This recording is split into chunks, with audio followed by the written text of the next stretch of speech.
Gravando. Bem, boa noite a todos. É uma alegria imensa essa oportunidade, né?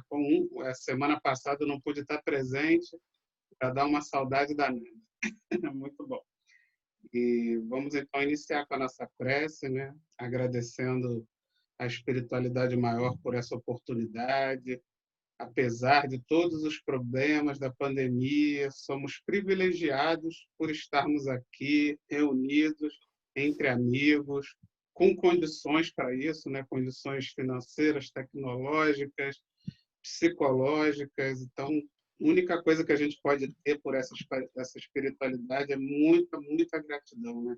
Uma gratidão imensa por essa oportunidade e que possamos fazer, então, um bom proveito dela, abrindo nossas mentes para o estudo da noite de hoje, que estejamos como um copo levantado para receber toda essa sabedoria do alto, toda essa energia positiva.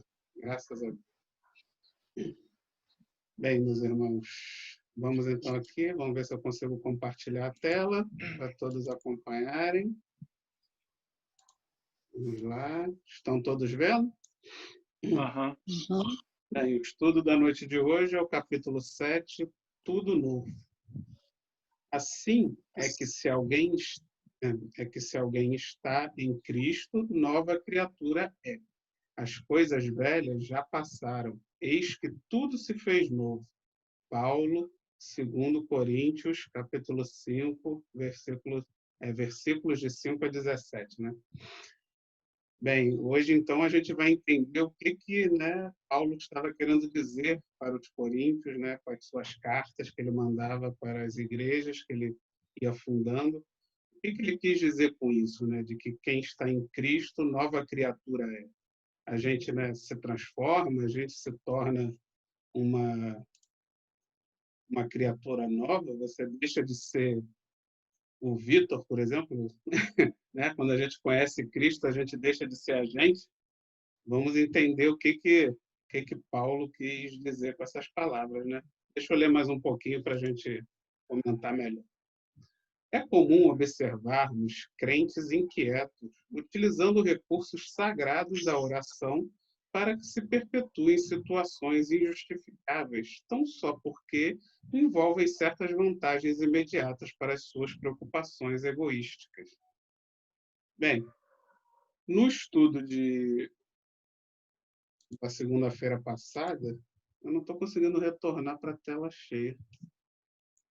Mas consegui.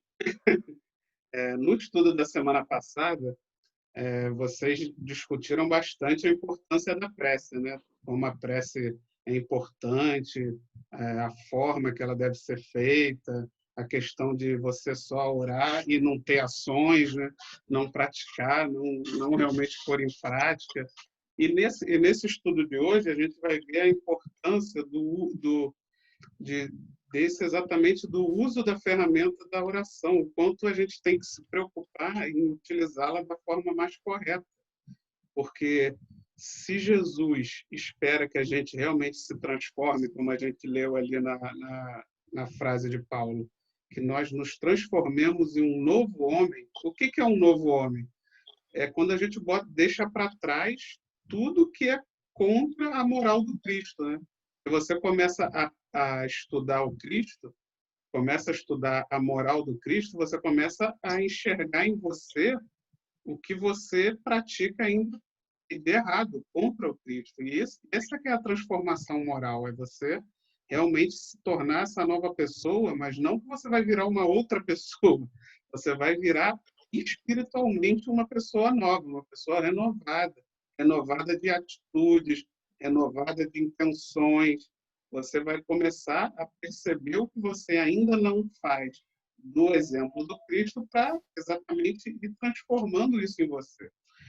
Só que, como Paulo coloca ali, era muito comum que as pessoas confundissem, aliás, até hoje, não só naquela época, essa confusão de colocar a Deus como alguém que vai só, como a gente aprende que Deus é misericordioso, que Deus é paciente. Então, muitos deturparam a prece, transformando a prece num pedido, né? Numa coisa como se a gente fosse fôssemos mendigos e estivéssemos ali desmolando para Jesus. E não é isso, porque eles usavam isso de uma forma equivocada, porque eles, em vez de se transformarem moralmente, eles começavam a pedir a Deus, colocando Deus como um ser superior, que vai dar coisas para a gente em troca, né? Em troca do nosso louvor, em troca dos nossos como se Deus quisesse receber, né? Como se Deus quisesse que a gente ficasse louvando a Ele sem realmente ter a transformação moral. Aí, um exemplo, a gente às vezes pede a Deus saúde, porque eu quero, meu Deus, melhora a minha saúde, colocando em Deus a responsabilidade, né? Mas eu sou tão bom, eu vou na igreja todo dia, eu vou no centro, você tem que me ajudar.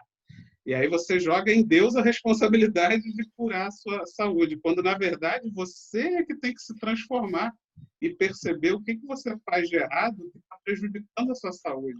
Seja na alimentação, seja no jeito de agir com os outros, que a gente sabe hoje em dia que as angústias, tudo isso vai nos causando doenças que ao longo do tempo vão brotando no nosso corpo. Só que a gente fica terceirizando para Deus, porque a gente usa o instrumento da prece como um peditório, colocando Deus ali como um ser que tem que nos ajudar, que tem que nos dar, que tem poder para transformar, quando, na verdade, Jesus veio mostrar que esse poder de transformação é nosso. E Deus nos terceirizou, não, Ele nos deu, né? Ele nos criou com esse poder de transformar, de nos transformarmos. E depende da gente tomar essa iniciativa, depende da gente começar a pôr em prática. E como vocês estudaram no capítulo anterior, percebermos talvez o mau uso que estamos fazendo da prece, ou pelo menos o uso, se não exatamente mal, mas indevido, errado, né? Eu até vi um estudo daquele irmão que a Janete me recomendou uma vez, eu esqueci o nome dele, um rapaz também, que ele é muito bom. Como é que é o nome dele? Arthur Valadares. Isso, muito bom. Eu vi o estudo dele exatamente sobre esse capítulo. E ele dá o exemplo, é como se você pegasse a prece, é como se fosse uma pedra preciosa, né? Que você pode usar uma pedra preciosa para coisas grandes, maravilhosas, né? Vale muito, tem muito valor.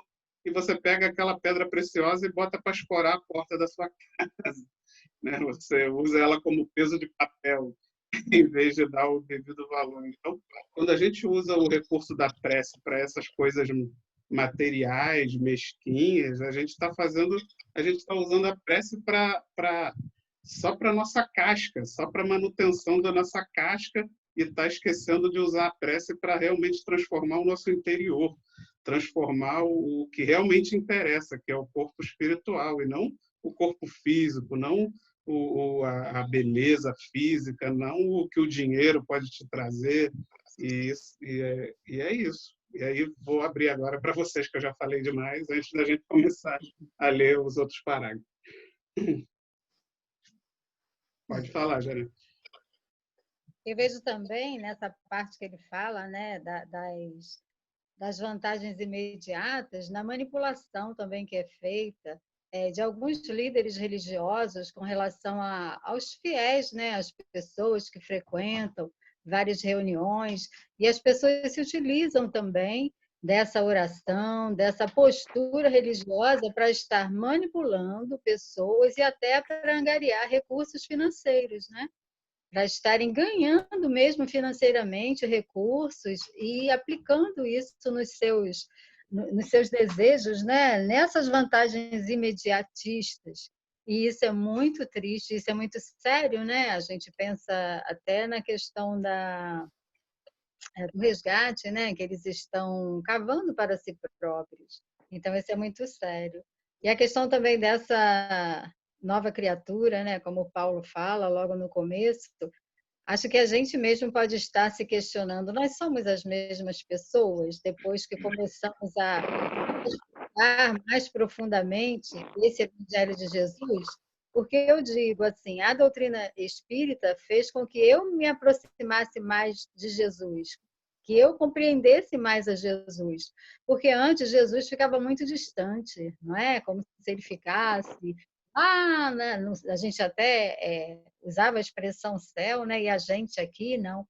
A doutrina espírita fez com que Jesus ficasse lado a lado com a gente, aquele irmão querido que está ali nos dando sempre as mãos, sempre nos ajudando, né?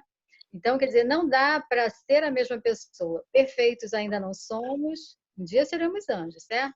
Mas perfeitos ainda não somos, mas não dá para ser a mesma coisa, né? Como Paulo fala, nova criatura, a gente começa uma transformação. Não tem como continuar gostando das mesmas coisas assim. A gente como se a gente, como não? A gente realmente apura o nosso gosto por uma série de coisas, né? A gente pode citar exemplo, músicas, locais que a gente frequenta, a gente fica mais voltado para querer estar mais em contato com a natureza. Então, realmente, essa fala de Paulo é muito linda, né? A gente realmente passa a ser uma nova criatura, buscando cada vez mais ser melhor. É isso.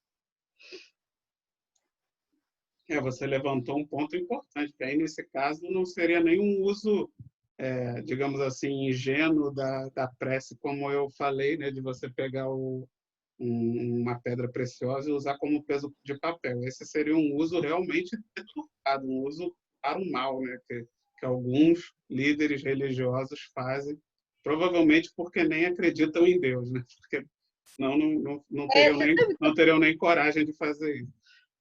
Sabe o que eu penso nisso, Rita? Eu fico pensando muito nisso, com relação a achar que realmente quem age dessa forma tão séria não pode acreditar em Deus, né? Não pode, porque se você acredita num Deus bom, num Deus maravilhoso, como é que você está fazendo mal ao seu semelhante que você tem consciência que está fazendo, né? Porque são pessoas que agem realmente de má fé, seja em qual religião for, né? A gente não descarta nem a doutrina espírita. Mas, assim, realmente não acreditar em Deus, né? De jeito nenhum, não pode. Quem acredita em Deus não vai procurar, assim, fazer tanto mal, né? Porque é muito sério. Eu, Eu fico... eu Mais acho alguém? que... Ana, Sim. pode falar. Depois eu acho vai que falar a também. gente, quando assim, a gente tem essa transformação, né, em Jesus mesmo, quando a gente põe realmente Jesus no nosso lado, como a Janete falou, nós temos diversos questionamentos, né? Então, não tem como a gente agir de uma forma que deturpe, né, o caminho do Cristo. Né? Como é que eu vou agir de forma errada com o meu irmão, né? Se eu quero seguir, se eu estou dentro de uma doutrina, dentro de uma religião que me fala de um pai tão bom, tão justo, tão excelente, né? E agir dessa forma totalmente deturpada. Esses questionamentos devem ficar muito aflorados quando eles agem dessa forma, né? E a gente também se questiona também quando a gente faz alguma coisa que a gente não está de acordo com o nosso íntimo, né? E às vezes a gente faz o errado, sabendo que é errado, e depois aquela culpa vem para a gente. Mas nós temos que questionar e modificar isso. Mais alguém quer falar? Doroteia, Uma coisa rápida, eu estava pensando, a prece normalmente é movida por um sentimento, né? Um sentimento bom. Então, coisificar estraga, né? Aí bota escritinha lá na porta, quer dizer, e o sentimento para onde foi? Né? Ficou materializado ali, virou uma outra coisa que não tem nada a ver com aquele sentimento, né? Então, é preciso ter muito cuidado com isso. As coisas de Deus, e a prece vem de Deus, né? A gente tem que ter muito cuidado, porque a gente vive num mundo material, o cuidado da gente não materializar, né, as coisas que vêm do alto. A gente tem que ter cuidado com isso. Porque nós estamos o tempo todo na matéria, né? Nós estamos encarnados, inclusive. Então, tem que ter muito cuidado, mesmo. muito cuidado. Muito Luiz, cuidado. é isso mesmo. A gente tem que sublimar o que é de Jesus e o que é de Deus, né? Isso. A gente não pode perverter o que é de Deus. É isso mesmo. Muito bom. E a casa espírita sempre ser a casa espírita do coração e não uma empresa, né? Claro que ela tem que ter uma casa, tem que ter o dinheiro, tem que ter essas, mas a gente não materializar isso também, né? Senão vai virando uma empresa e vai começa a instalar a frieza, as contas, né? E aí dispersa desse sentimento, né? Dessa emanação tão linda, tão pura, né? Que vem do alto, que os nossos anjos de guarda trazem, a gente sente quando eles chegam, né? Aquela pureza, aquela vibração pura, muito importante, eu acho, muito importante. Foi bem pertinente. Inclusive, Kardec recomenda, né, que as casas espíritas fossem grupos não tão grandes, né? Apesar da gente saber que, às vezes, grupos grandes conseguem fazer coisas maiores, né? Mas Kardec recomenda, na verdade, os espíritos recomendam a Kardec que que os grupos fossem pequenos, porque eu acho que o objetivo era justo esse, né? Não deixar que se criasse ali uma hierarquia muito grande, uma instituição, porque aí você estaria tornando o espiritismo igual às religiões grandes que hoje existem, com onde as pessoas têm cobiça por poder, por cargo, né, por toda essa estrutura que quando você com um grupo muito grande, você acaba criando uma estrutura burocrática tão grande que você é obrigado a ter, né, um presidente, não sei o quê, e isso tudo vai criando, de certa forma, vaidade, né, cobiça, é complicado. E foi como você falou, Doro, a questão de realmente a prece, o mau entendimento da prece por nós, que estamos muito ligados à matéria, faz com que a gente torne a prece um pedido, né? Como você falou, coisificar. A gente pede coisas em vez de pedir sentimentos, pedir transformações internas, né? A gente pede por coisas externas, pela manutenção de coisas externas que nos agradam, que são ao nosso favor. Né? Janete?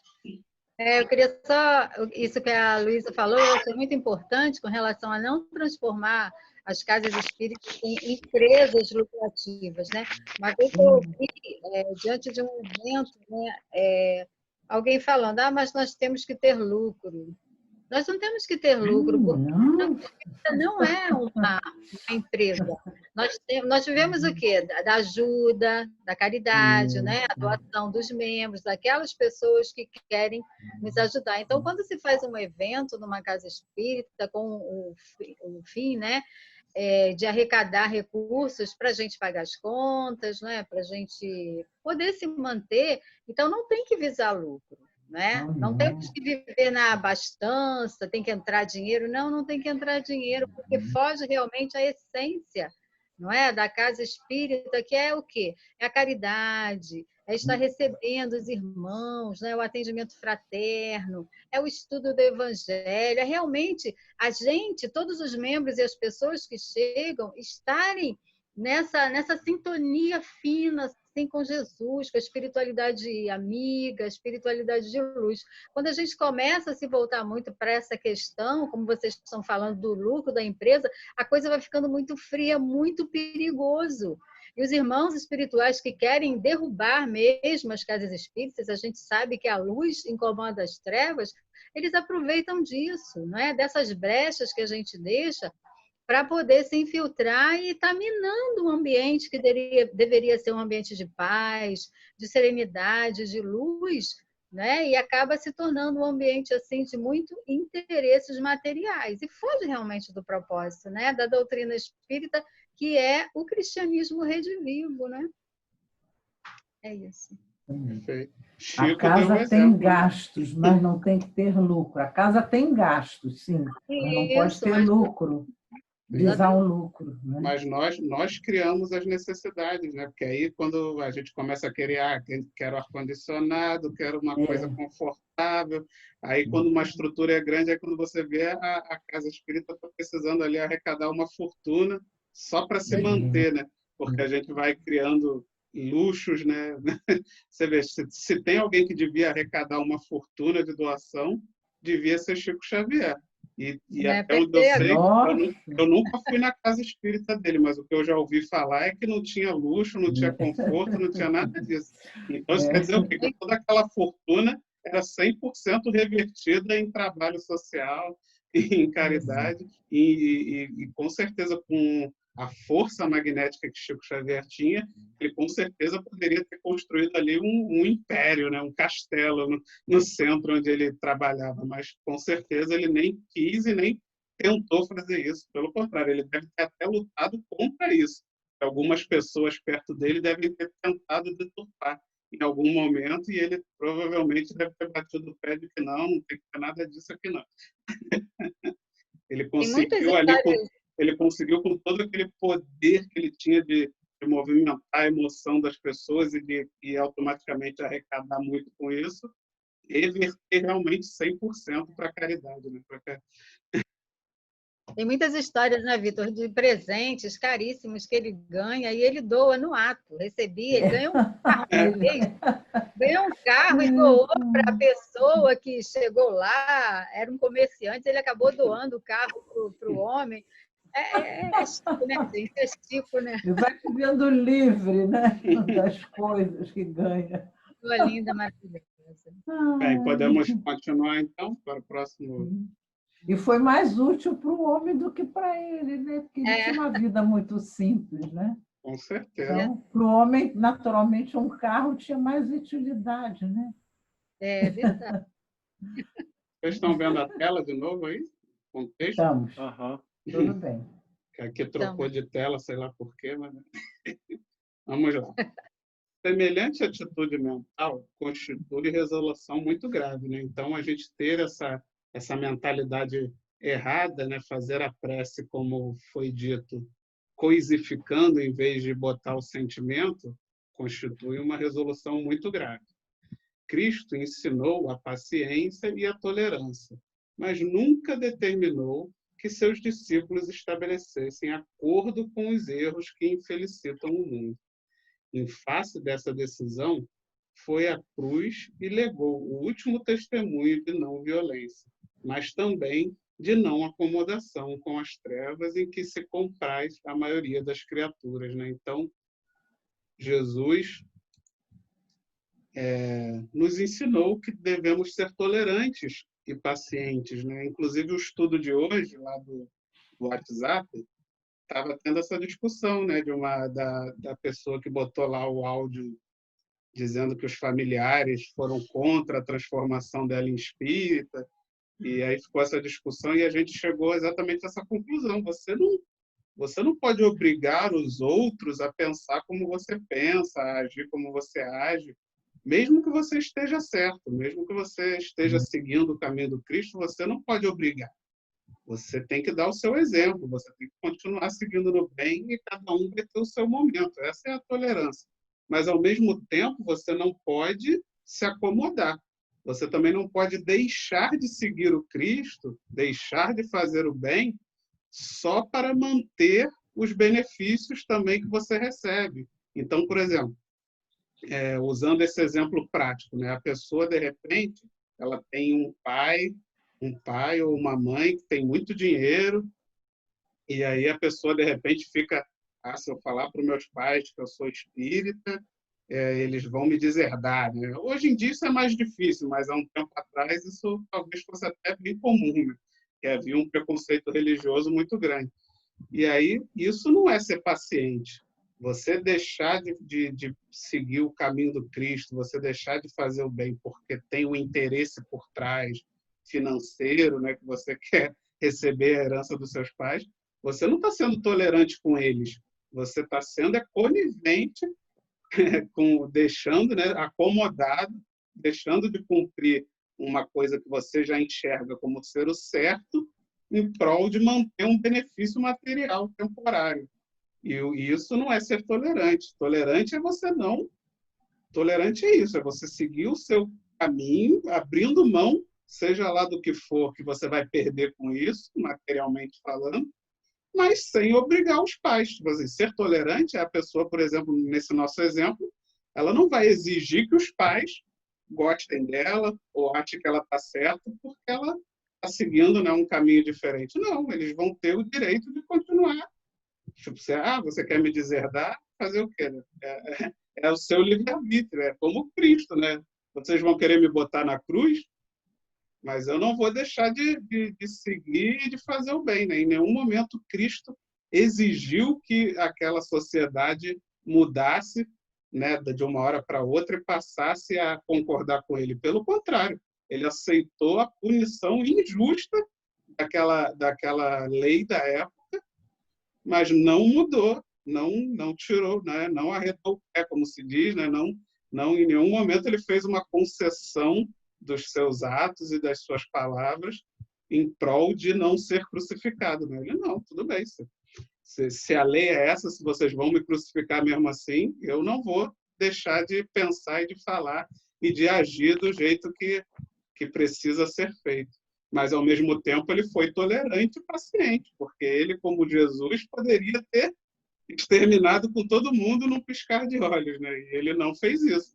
Ele aceitou ser crucificado. Olha o máximo, né, da paciência e da tolerância. Você aceitar ser assassinado. Olha, você permitir que matem você. Mesmo você sabendo que está certo. É o ápice da tolerância e da paciência. Né? Ele permitiu o ápice da dor em prol de realmente não ser agressivo contra aqueles. Mas, ao mesmo tempo, ele em nenhum momento se acomodou. Ele não abriu mão de 1% da sua mensagem e das suas ações para conseguir concluir a sua tarefa. Né? Então, ele foi o exemplo máximo dessa paciência e tolerância, porém, sem acomodação, sem medo, né? Sem negociar nada com aqueles que são contra o seu caminho do Cristo, em prol de você manter alguma coisa que, de alguma forma, te beneficie, seja dinheiro, seja cargo, seja posição, e até mesmo amigos. Se você se colocar ali, você, às vezes, você quer manter amigos, mas se as pessoas querem deixar de ser seus amigos só porque agora você está seguindo um caminho do bem, o caminho do Cristo, eles não são seu amigo, não são seus amigos de verdade. E se você quiser começar a abrir concessão para continuar tendo essas amizades, mas eu vou continuar indo lá no bar beber uma cervejinha, senão eu vou perder meus amigos. Eu vou. E nisso a gente vai abrindo concessões e a gente, quando vê, está fazendo uma comparação com o manto. Né? A gente tem que estar com a nossa roupa, né? Com as bodas, aquela roupa de núpcias, né? Tem que estar limpa para a gente conseguir entrar no reino dos céus. Só que a gente vai ficando com essa roupa toda remendadinha. A gente, em vez de realmente trocar a roupa, né? Se fazer um homem novo, como o Paulo bota ali, trocar a roupa completa, trocar de roupa, se tornar uma roupa nova. A gente não. A gente arranca um pedaço e costura, aí costura um pedaço novo na roupa velha. A roupa continua velha, né? Ela fica toda costurada, a gente não se renova, a gente realmente não veste essa roupa nova, a gente não se transforma verdadeiramente nesse novo homem que Paulo coloca, né? Pronto, agora é com vocês. Isso mesmo. Alguém quer comentar? Janete? Novamente, eu vi aqui também, quando ele fala, né, a questão da paciência e da tolerância, com certeza, foi esse ensinamento maravilhoso que Jesus passou para a gente, né, para que sejamos serenos, sejamos tolerantes, mas nunca determinou que seus discípulos estabelecessem acordo com ele que felicitam o mundo, né? E aí a gente também vê essa questão das pessoas, em nome de Jesus, agirem de formas tão erradas, né? Eu estou fazendo isso. A gente pode lembrar até das guerras que foram feitas em nome de Deus e de Jesus.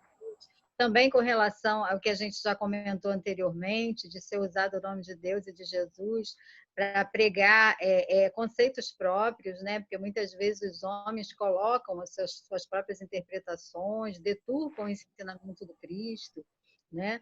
E realmente ele não determinou que os seus discípulos fizessem isso e nenhum de nós. E também com relação a essa paciência, né, essa serenidade, desse testemunho da não violência, como você mesmo falou, Vitor, ele, na posição em que ele estava, ele tinha muitos adeptos. Então, ele poderia ter sido aquele revolucionário mesmo, de armas, né, de fazer com que o povo, naquela hora, se unisse a ele e iniciasse realmente uma revolução, um ato de violência. Mas se ele veio pregar a paz, como ele poderia agir dessa forma, né? Ele quis realmente mostrar que era através da serenidade, da violência, da compreensão que deveríamos agir. E essa paciência em que ele vai, não é? Sofrendo as dores físicas, não é? Ele mostra também essa sabedoria maravilhosa, né? Que ele tem É por ser isso mesmo. puro e por perceber, na verdade, olhando para nós, até com piedade, com misericórdia, mas compreendendo a nossa pequenez naquela hora, né? Então, Jesus, como espírito crístico, ele suportou tudo isso, mas tendo a certeza que ele não ia morrer, não é? A certeza de que seria o corpo dele mesmo que iria ali se dissipar, acabar, não sei, existem muitas histórias com relação ao corpo físico de Jesus, mas a verdade é que ele sabia que ia continuar e que ele fez, né? Ele cumpriu aquela etapa dele naquele momento, deixando para nós esse ensinamento e prometeu que estaria conosco, que continuaria conosco, né? Então, pobre de nós é que não conseguimos, né, captar esse exemplo para vivenciar esse exemplo maravilhoso do Cristo, de paciência, de tolerância, de amor. Não é? Por isso, ainda estamos aqui, né, num planeta de provas e expiações. A impressão que eu tenho... Nós teremos anjos. A impressão que eu tenho é que ele ficou na Terra o tempo que, mesmo, sim, não podia ficar mais, porque poderia começar a haver guerras por causa dele, e acho que isso não ia ser legal. Houve depois, mas ele não estava mais aqui, né? Então, aí foi uma coisa só dos homens, né? A própria traição do Judas foi uma maneira de querer empurrar ali para uma guerra, né? Para ele se defender, quebrar as coisas, sair da prisão. Então, a coisa acho que já estava começando. Eu me lembro dele entrando em Jerusalém, né? Perto da Semana Santa, no início da Semana Santa, já estava naquela... De repente, vira tudo contra ele, quer dizer, estava um ambiente muito tenso. É a sensação que eu tenho. Então, ele foi embora justinho na hora. E não voltou mais e fez ele muito bem, porque eu acho que se ele voltar ainda vai ter muita confusão por causa dele. E não é isso que ele quer. Ele quer o amor, né? Acho que ele, tudo foi uma aliás, prometeu que ele volta, mas quando tiver a humanidade pronta para o abraço fraterno de todos juntos e com ele também, né? Mas isso aí não está na hora ainda não. Nem pensar. A gente vê tanta loucura aí, tanta, né? Foi tudo programado direitinho, né? O período em que ele estaria aqui na Terra. Foi o tempo mesmo, foi o tempo. Tempo necessário, mesmo porque a gente precisava pôr em prática, né, os ensinamentos dele. Ele veio, trouxe e falou, agora eu estou saindo e vocês... Né, foi melhor a agressão vir em cima dele do que ele ser usado como motivo da agressão de um homem com outro. Ele saiu disso. Ele renunciou, né? E fez muito bem. E saiu brilhante. A sala vai fechar em 30 segundos. Aí eu vou abrir de novo e vou botar lá no grupo, tá bom? Tudo bem. A gente começa a falar em Cristo, vem uma emoção, né? Vem tanta coisa linda dentro da gente, né? Tão maravilhoso. Aproveita para ir falando, porque nem adianta começar o outro parágrafo que vai cair.